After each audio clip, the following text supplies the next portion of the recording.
Ano ba ang isa pang kailangan mo sa pagnenegosyo? Ayan, USP. O ano ba yung USP? Unique Selling Proposition. Ito si Tito Boots. Gusto ko lang magkatid sa inyo ng mga tips para sa pagiging wise sa negosyo at yung kapuso.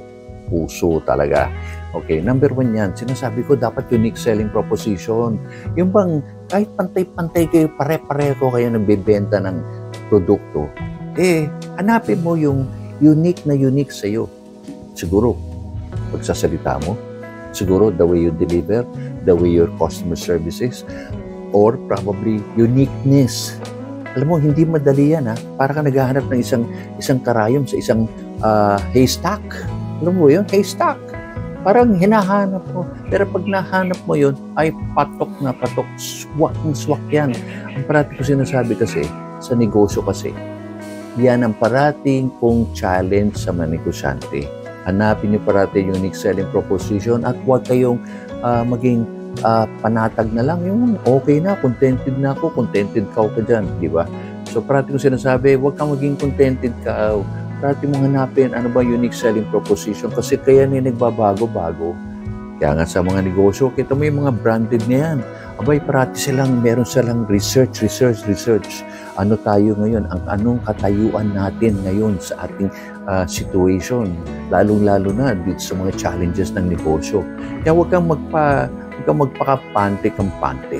Ang isang negosyante ay parating nag-iisip.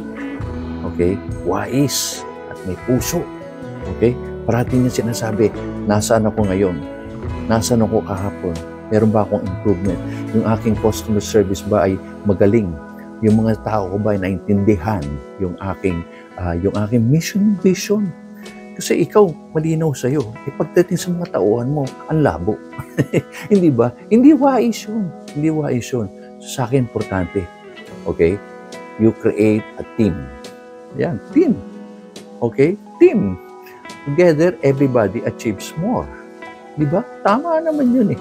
Kasi ikaw yung driver ng bus, pero yung mga pasahero mo hindi naintindihan kung saan sila pupunta. Ang labo, diba? So sa akin, ganyan ang pagnenegosyo.